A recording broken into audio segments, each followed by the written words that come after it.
बातों के बाद उस स्त्री का बेटा जो घर की स्वामिनी थी रोगी हुआ और उसका रोग यहाँ तक बढ़ा कि उसका सांस लेना बंद हो गया। तब वह एलिया से कहने लगी, हे परमेश्वर के जन, मेरा तुझसे क्या काम? क्या तू इसलिए मेरे यहाँ आया है कि तू मेरे बेटे की मृत्यु का कारण हो और मेरे पाप का स्मरण दिलाए? उसने उससे कहा, अपना बेटा मुझे दे। तब वह उसे उसकी गोद से लेकर उस अटारी पर ले गया जहां वह स्वयं रहता था और अपनी खाट पर लिटा दिया। तब उसने यहोवा को पुकार कर कहा, हे मेरे परमेश्वर यहोवा, क्या तू इस विधवा का बेटा मार डालकर जिसके यहाँ मैं टिका हूं इस पर भी विपत्ति ले आया है? तब वह बालक पर 3 बार पसर गया और यहोवा को पुकार कर कहा, हे मेरे परमेश्वर यहोवा, इस बालक का प्राण इसमें फिर डाल दे। एलिया की यह बात यहोवा ने सुन ली और बालक का प्राण उसमें फिर आ गया और वह जी उठा। तब एलिया बालक को अटारी पर से नीचे घर में ले गया और एलिया ने यह कहकर उसकी माता के हाथ में सौंप दिया, देख तेरा बेटा जीवित है। स्त्री ने उस एलिया से कहा, अब मुझे निश्चय हो गया है कि तू परमेश्वर का जन है और यहोवा का जो वचन तेरे मुंह से निकलता है वह सच होता है।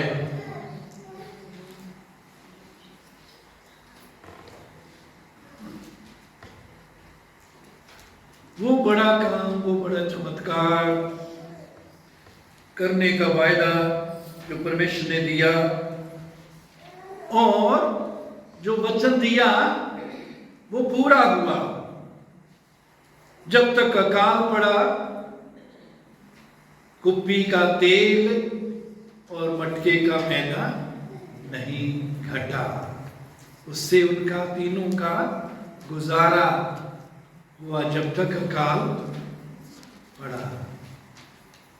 उसके बाद क्या हुआ? इन बातों के बाद जब ये बातें पूरी हो गई, ये चमत्कार, ये अद्भुत काम खत्म हो गया, पूरा हो गया, उन बातों के बाद उस स्त्री का बेटा जो घर की स्वामी थी रोगी हुआ और उसका रोग यहां तक बढ़ा कि उसका सांस लेना बंद हो गया। रोगी बेटा बीमार हो गया, रोगी हो गया और उसका रोग बढ़ता रहा, यहां तक बढ़ा कि उसका सांस लेना बंद हो गया। यहां तक बीमार हो गया, बीमारी यहां तक बढ़ती गई कि वो मर गया, शारीरिक मृत्यु उस पर आ गई। कई बार हमारे जीवनों में भी ऐसा होता है। परमेश्वर के अद्भुत कामों को देखने के बाद, चमत्कारों का अनुभव करने के बाद हमारे जीवनों में भी ऐसा समय आता है, ऐसी समस्या आती है, हो सकता है बीमारी या ऐसी और कोई समस्या जो बजाय इसके कि वो ठीक हो और भी ज्यादा गंभीर होती जाती है। तो ये बीमारी और भी ज्यादा बढ़ती गई। 18 पद, तब एलिया से कहने लगी, हे परमेश्वर के जन, मेरा तुझसे क्या काम? क्या तू इसलिए मेरे यहां आया है कि मेरे बेटे की मृत्यु का कारण हो और मेरे पाप का स्मरण दिलाए? इतना बड़ा अद्भुत काम देखने के बाद, ये बच्चा जब बीमार हो गया, बीमार होने के बाद जब उसका सांस खत्म हो गए, उसकी डेथ हो गई, तो ये स्त्री परमेश्वर के जन पर दोष लगाती हुई कहती है, क्या तू इसलिए यहां आया है कि मेरे बेटे की मृत्यु का कारण हो? मेरे बच्चे को मारने के लिए आया? तू यहां आया इसलिए मेरा बेटा मर गया।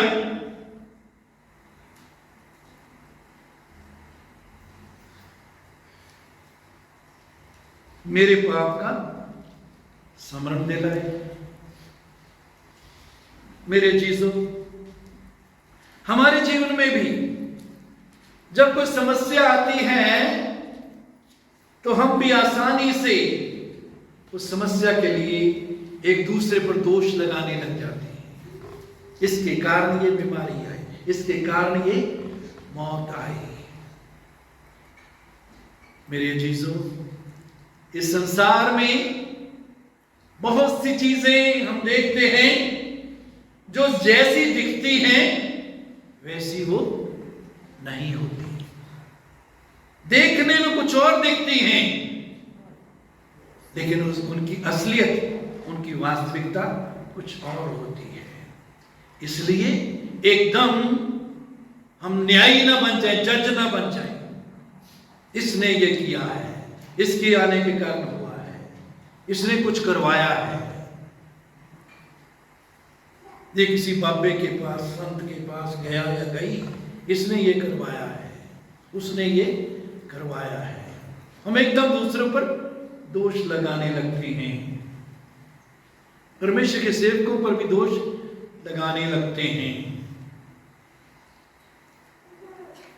उन्होंने अच्छी तरह प्रार्थना नहीं की, उन्होंने रोजा नहीं रखा, ख्याल नहीं किया। मेरे अजीजों,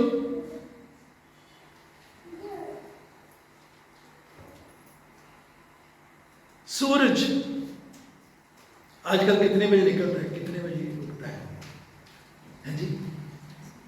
बताइए, कितने बजे उगता है सूरज? कितने बजे दिखता है, निकलता है जी? 7 बजे। कितने बजे छिपता है? अंदाजा बताओ, गलत बता दो कोई बात नहीं, है जी? 5:30 बजे निकलता है, छिपता है। सूरज घूमता है हमारी समझ के मुताबिक। लेकिन हम ये जानते हैं कि सूरज घूमता नहीं, सूरज ना निकलता है ना छिपता है, पृथ्वी घूमती है। इसलिए वो हमको सूर्य ऐसे लगता है कि वो निकल रहा है, छिप रहा है। यहां तक कि अखबारों में भी, अखबारों में और टीवी वगैरह पर भी जो टाइम बताते हैं, वो भी बताते हैं इतने बजे सूरज निकलेगा, इतने बजे छिपेगा। ना निकलता है ना वो छिपता है। ये एक मिसाल है कि देखने में कुछ और है लेकिन वास्तव में कुछ और है। मेरे चीजों, एकदम न्यायी ना बन जाए। अपने पड़ोसी पर, अपने परिवार के मेंबर पर या अपने दुश्मन पर जो हमारी विरोधता करता है, हमारी निंदा करता है, हमारी विरोधता करता है, एकदम निशाने पर ना पहुंचे। उसने कुछ करवाया है, उसके कारण ये हुआ है। नहीं, दोष ना लगाओ तो तुम पर भी दोष नहीं लगाया जाएगा। तो इसने परमेश्वर के दास पर दोष लगाया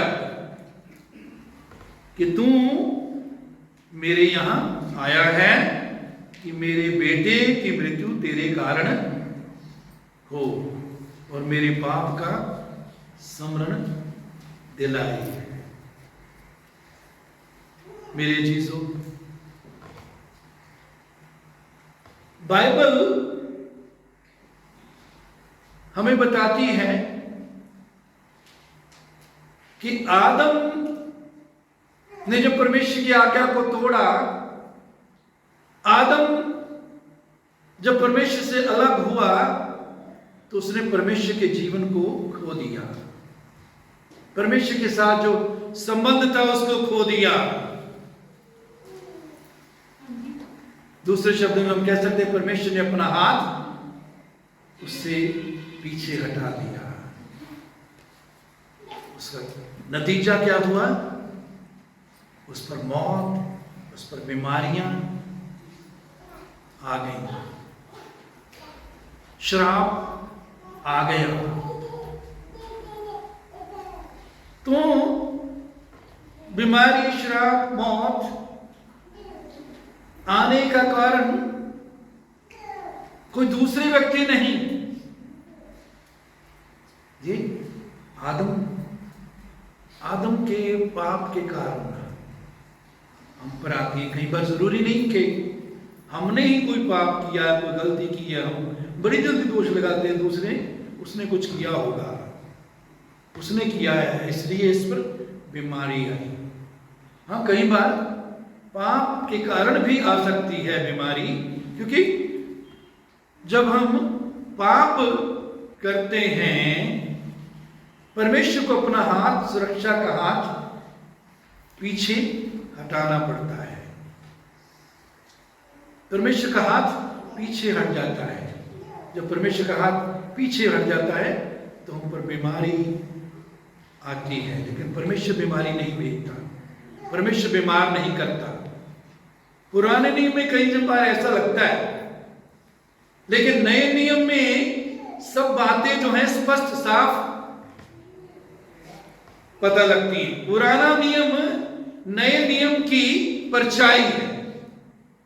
पुराना नियम नए नियम की क्या है जी? परछाई। परछाई से जरूरी नहीं कि हम दूसरों की शक्ल पूरी समझ सकें। परछाई से हम धोखे में भी रह जाते हैं। वो व्यक्ति कोई और हो सकता है, हम समझ कुछ और लें, क्योंकि परछाई में पूरी स्पष्टता, सफाई से हम देख नहीं सकते। मेरे चीजों, यदि हम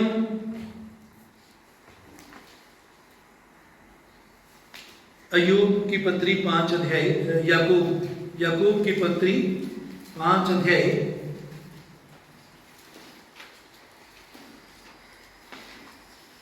5 अध्याय उसके 14 और 15 पद पढ़े। याकूब 5 अध्याय 14 और 15 पद। यदि तुम में कोई रोगी है तो कलीसिया के प्राचीनों को बुलाए और वे प्रभु के नाम से उस पर तेल मलकर उसके लिए प्रार्थना करें, और विश्वास की प्रार्थना के द्वारा रोगी बच जाएगा और प्रभु उसको उठाकर खड़ा करेगा। यदि उसने पाप भी किए हों तो उनकी भी क्षमा हो जाएगी। अब बीमारी के लिए प्रार्थना करने के लिए यहां बात की गई है कि अगर कोई बीमार है उसके लिए प्रार्थना की जाए। विश्वास की प्रार्थना के द्वारा रोगी बच जाएगा। परमेश्वर का धन्यवाद हो। विश्वास की प्रार्थना में सामर्थ्य है। विश्वास की प्रार्थना में परमेश्वर का जीवन है। विश्वास की प्रार्थना में चंगाई है। लेकिन आगे क्या लिखा है? यदि उसने पाप भी किए हुए तो उनकी भी क्षमा हो जाएगी। ये बात क्या दिखाती है कि बीमारी पाप के कारण भी आ सकती है, लेकिन जरूरी नहीं कि हर बार ये पाप के कारण ही, हमारे पाप के कारण। तो कभी भी एकदम न्याय ना करे किसी का, इसने ये मेरे साथ ऐसा किया था इसलिए उसके साथ ऐसा हो गया। कई बार बीमारी हमारे अपने पाप के बिना भी आ सकती है। आदम पर उसके वंश होने के कारण, हम आदम के वंश होने के कारण, आदम ने जो आज्ञा तोड़ी जिसके कारण इंसान पर बीमारी, श्राप और मृत्यु आए, उसके कारण हम पर बीमारी बहुत बार आती है। लेकिन ये परमेश्वर की इच्छा नहीं है। वो हमारा चंगा करने वाला परमेश्वर है। यदि आती भी है बीमारी, कभी प्रभु हमें चंगाई देना चाहता है, तंदुरुस्ती देना चाहता है। मेरे चीजों, तो इसलिए हम एकदम न्याय ना करें, एकदम नतीजे पर ना पहुंच जाए। इसलिए मेरे साथ ये किया, उसके साथ ये किया, इसलिए ये बीमार हो गया। उसके बाद हम देखते हैं 19 पद, उसने उससे कहा, एलिया ने कहा, अपना बेटा मुझे दे। तब वे उसे उसकी गोद से लेकर उस अटारी पर ले गया जहां वह स्वयं रहता था और अपनी खाट पर लिटा दिया। खाट पर जब लिटा दिया तब उसने यहोवा को पुकार कर कहा, एलिया ने, प्रभु के सेवक ने यहोवा को पुकार कर कहा, क्या कहा? हे मेरे परमेश्वर यहोवा, क्या तू इस विधवा का बेटा मार डालकर जिसके यहां मैं टिका हूं इस पर भी विपत्ति ले आया है?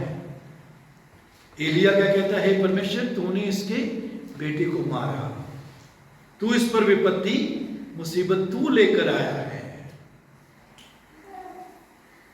हम भी बहुत बार जाने अनजाने में ऐसी बातें बोलते हैं। जब ऐसी घटनाएं हमारे जीवन में होती हैं तो आसानी से बहुत बार हम ऐसी बातें बोलते हैं, परमेश्वर क्या मैं ही मिला था, तूने मेरे साथ ऐसा किया, ऐसा क्यों किया? ये मुसीबत परमेश्वर तूने मुझ पर क्यों डाली? एलिया की तरह हम भी बातें करते हैं। क्यों एलिया ने ऐसी बातें की कि पूरा वचन का प्रकाश जो नए नियम के द्वारा आज हम पा सकते हैं, जिसमें हम बने रह सकते हैं, वो एलिया के पास नहीं था। इसलिए एलिया भी परमेश्वर पर दोष लगाता है, तेरे कारण परमेश्वर की मौत आई, तेरे कारण ये मुसीबत आई। मेरे जीसू, परमेश्वर ने आदम को क्या बोला था? बनाने के बाद उत्पत्ति 1:28 पद में आदम हव्वा को क्या बोला? बढ़ो, फूलो और पृथ्वी को भर दो। ये परमेश्वर की योजना थी और ये परमेश्वर की योजना है कि हम बड़े फूलें, पृथ्वी को भरे, ताकि इस पृथ्वी में परमेश्वर दिखने पाए। आदम और हवा में उस समय परमेश्वर का जीवन था, परमेश्वर के गुण थे, परमेश्वर की ज्योति थी।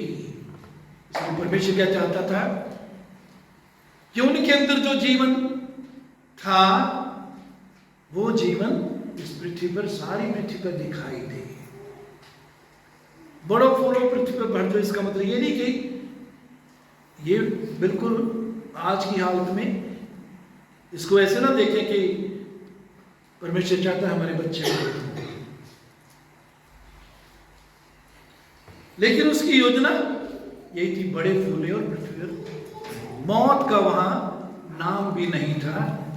परमेश्वर ने जब अपने सिद्ध योजना में आदम हवा को बनाया, लेकिन उत्पत्ति 2:17 में यदि तू उस फल को खाएगा तो जरूर मर जाएगा। ये परमेश्वर की इच्छा नहीं थी आदम के लिए, आदम हवा के लिए। उसकी सिद्ध योजना नहीं थी कि आदम हवा उस फल को खाकर मरे, लेकिन परमेश्वर ने उनके सामने चुनाव रखा था। परमेश्वर ने इंसान को अपने स्वरूप में, अपनी समानता में बनाया। उसने इंसान को मशीन नहीं बनाया, रोबोट, मशीन या खिलौना नहीं बनाया। परमेश्वर चाहता था और आज भी चाहता है कि इंसान अपनी इच्छा से उसकी आज्ञा माने, अपनी इच्छा से उसकी सेवा करे। ये परमेश्वर की योजना आपके और मेरे लिए है।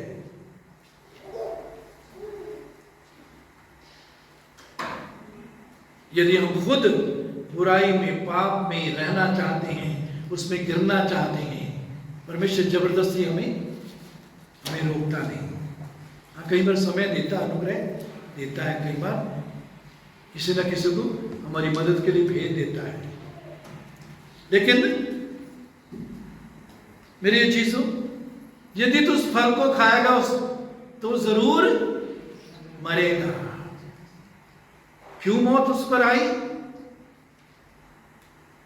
क्योंकि उसने शैतान की आज्ञा को मानकर शैतान पर अपने जीवन पर शैतान को अधिकार दे दिया था।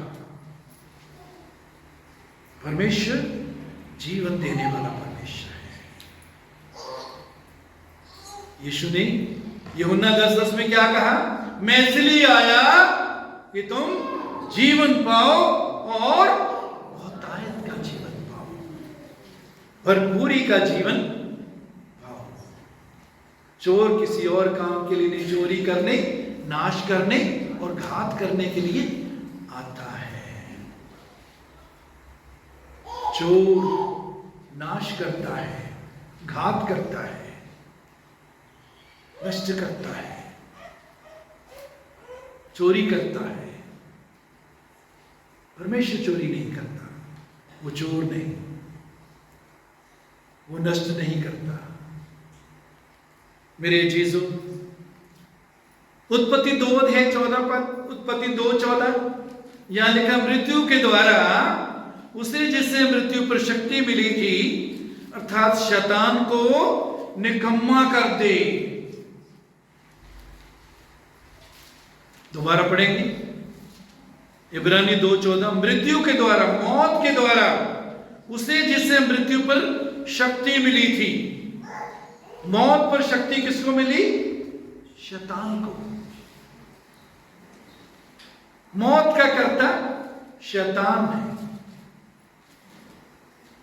अर्थात शैतान को निकम्मा कर दे। यीशु मसीह शैतान को निकम्मा करने के लिए इस पृथ्वी पर आया। क्रूस पर उसने हमारे पापों को ले लिया, हमारे लिए उसने मौत सही, हमारी मौत को, हमारे श्राप को, हमारे रोगों को अपने ऊपर उठा लिया और वो मरकर तीसरे दिन जीवित हो गया। मरकर तीसरे दिन जीवित होने के द्वारा उसने शैतान से मौत की चाबियां छीन ली, शैतान की ताकत को तोड़ दिया।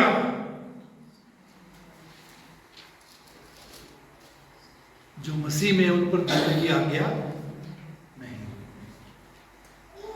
जो मुझ पर विश्वास करता है, यदि भी मर भी जाए तो भी जिएगा, तो भी जिएगा। यदि मृत्यु आती भी है, शारीरिक मौत आती भी है, वो थोड़े समय के लिए, कुछ दिन के लिए, कुछ महीने या कुछ साल के लिए। ये समय, यहां का समय उस अनंत काल की तुलना में, उससे कंपेयर करें, उससे तुलना करें, कुछ भी नहीं है। यहां के 10, 20, 50, 100 साल, वो जीवन, अनंत जीवन जो कभी खत्म नहीं होने वाला, उस की तुलना में यहां का समय चाहे 100 साल भी हो, आंख झपकने के बराबर भी नहीं। परमेश्वर की नजर में एक दिन 1000 साल के बराबर और 1000 साल एक दिन के बराबर है। तो मेरे चीजों, क्योंकि हम आदम की संतान हैं, चाहे मसीह में हम नई सृष्टि बन गए हैं, आत्मा में, आत्मा का उद्धार हो गया, हमारे प्राण का उद्धार प्रतिदिन हो रहा है वचन के द्वारा। नए जब हम होते हैं तो हमारे प्राण का उद्धार होता है। प्राण का मतलब हमारी बुद्धि, इच्छा, भावनाएं, इनका उद्धार प्रतिदिन हो रहा है। और जब हमारा प्रभु दोबारा आता है, हम महिमा का शरीर हासिल करेंगे। जो उस समय जिंदा होंगे वो भी महिमा का शरीर हासिल करेंगे, और उससे पहले जो कब्रों में गए हैं वो पहले जी उठेंगे। पहले जी उठेंगे, हवा में उठाए जाएंगे, और हम सब जो जीवित होंगे महिमा का शरीर हासिल करेंगे। उस शरीर पर दोबारा मौत नहीं आएगी। तो हमारी आत्मा का उद्धार हो गया, प्राण का उद्धार प्रतिदिन होता है, हो रहा है, और शरीर का उद्धार प्रभु के दूसरे आगमन के समय होने वाला है। मेरे चीजों, उत्पत्ति माफ करना, प्रकाशित वाक्य 21 अध्याय,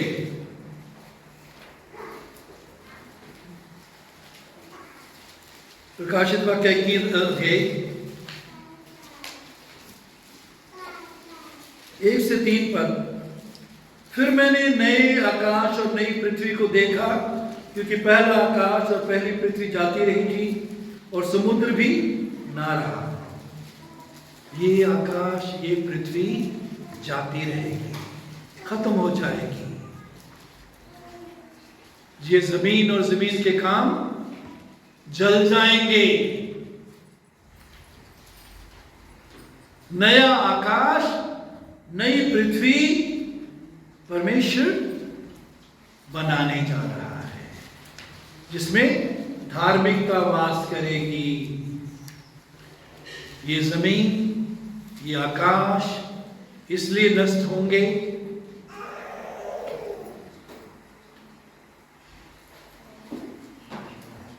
जिस आकाश में शैतान, आकाश में शैतान का अधिकार और पृथ्वी पर मनुष्य पाप में, और शैतान और उसके दूतों को भी पाप के कारण जो है स्वर्ग से नीचे गिराया गया। तो ये आकाश और ये पृथ्वी नष्ट की जाएगी, और हमें नया आकाश और नई पृथ्वी मिलने जा रही है। वो आकाश, वो पृथ्वी जिसमें धार्मिकता वास करती है। मेरे अजीजों, फिर मैंने पवित्र नगर नए यरूशलेम को स्वर्ग से परमेश्वर के पास से उतरते देखा। वह उस दुल्हन के समान थी जो अपने पति के लिए श्रृंगार किए हुए हो। फिर मैंने सिंहासन में से किसी को ऊंचे शब्द से कहते हुए सुना, देख, परमेश्वर का डेरा मनुष्यों के बीच में है। वह उनके साथ डेरा करेगा और वे उसके लोग होंगे, और परमेश्वर आप उनके साथ रहेगा और उनका परमेश्वर होगा। परमेश्वर आज आत्मा के द्वारा, पवित्र आत्मा के द्वारा हमारे अंदर वास करता है, हमारे अंदर, हमारे इर्द गिर्द रहता है। लेकिन नए आकाश नई पृथ्वी में महिमा सहित परमेश्वर हमारे बीच में वास करेगा। उसका डेरा मनुष्यों के बीच में है, वह उनके साथ डेरा करेगा और वे उसके लोग होंगे, और परमेश्वर आप उनके साथ रहेगा और उनका परमेश्वर होगा। इस पृथ्वी पर, क्योंकि आदम ने शैतान को इस पृथ्वी का अधिकार दे दिया, इसलिए शैतान को इस पृथ्वी, इस संसार का ईश्वर कहा जाता है। वो शैतान आज भी हम विश्वासियों को भी, प्रभु के लोगों को भी कई बार परेशान करने की कोशिश करता है। जब हम उसकी चालों को समझकर उस पर जय पा लेते हैं, धन्यवाद प्रभु का, लेकिन वो परेशान जरूर करता है। लेकिन उस नए आकाश नई पृथ्वी में परमेश्वर हमारे साथ रहेगा। शैतान का वहां कोई स्थान नहीं है। मेरे चीजों, 4 पद, वह उनकी आंखों से सब आंसू पोंछ डालेगा। यदि कुछ समय के लिए इस पृथ्वी पर हमको आंसू बहाने पड़ते हैं, निराश ना हो, चिंता में, डर में ना डूबे रहें। परमेश्वर हमारी आंखों से सब आंसू पोंछ डालेगा और उसके बाद मृत्यु ना रहेगी। समय आ रहा है, मृत्यु ना रहेगी, मृत्यु का नाम भी नहीं होगा उस नए आकाश, नई पृथ्वी में। और न शोक, न विलाप, न पीड़ा रहेगी, परंतु पहली बातें जाती रहीं।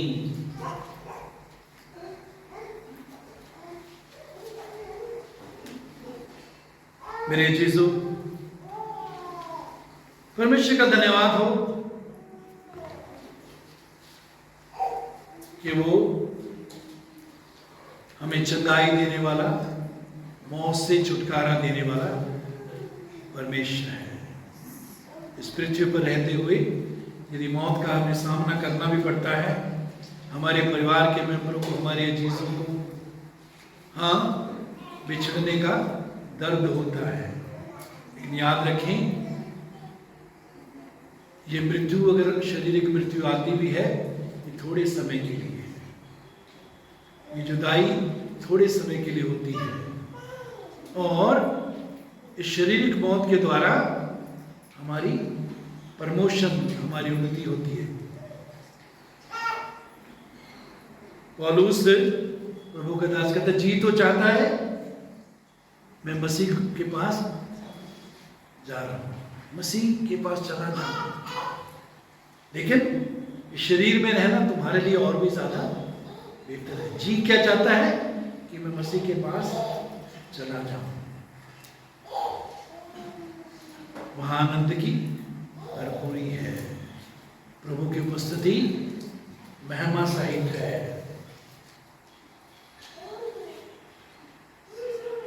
तो परमेश्वर का धन्यवाद है इस वचन के लिए।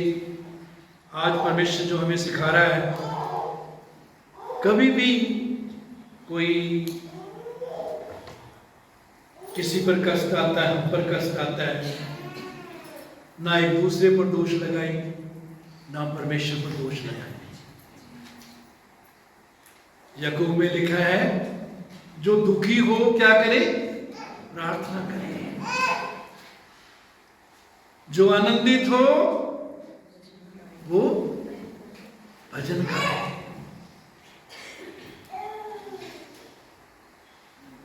ये पढ़ना और कहना बहुत आसान है, और वो परीक्षा का समय होता है जब हम ऐसे हालात में निकलते हैं। उस समय प्रभु चाहता है कि जो हम वचन में पढ़ते हैं या विश्वास करते हैं, हम उसमें बने भी रहें। यदि दुख आता है तो हम प्रार्थना करें, धन्यवाद की प्रार्थना, उसकी भलाइयों के लिए धन्यवाद दें। और वो हमारी वचन में लिखा है, ताकत से बढ़कर परीक्षा में पढ़ने नहीं देता, उसके लिए निकलने का रास्ता भी निकालता है। तो जब तक कोई भी परीक्षा आती है, प्रभु में आनंदित रहे, प्रभु पर भरोसा रखिए, वो विश्वास योग्य है, और ना परमेश्वर पर दोष लगाएं, ना किसी और पर दोष लगाएं। हमारा विरोधी भी है, उस पर भी दोष ना लगाएं, परिवार के मेंबर पर भी दोष ना लगाएं। बहुत दुख होता है जब परिवारों में बातें सुनने को मिलती हैं, एक दूसरे पर बहुत आसानी से दोष लगा देते हैं। सास बहू पर, बहू सास पर लगाती है, पड़ोसियों पर दोष लगाती हैं, साथ काम करने वालों पर दोष लगाती हैं, रिश्तेदारों पर दोष लगाती हैं, उसके कारण ये हुआ, उसने कुछ करवाया। मेरे चीजों, प्रभु के लोगों के खिलाफ अगर कोई कुछ करवाता भी है, वचन कहते हैं, जितने हथियार तेरे विरोध में बनाए जाएं, कोई सफल नहीं होगा। परमेश्वर के वचन पर भरोसा रखिए, उस पर खड़े रहें, बने रहें। परमेश्वर अपने वचन को पूरा करने में सामर्थ्य है। आइए प्रार्थना करें।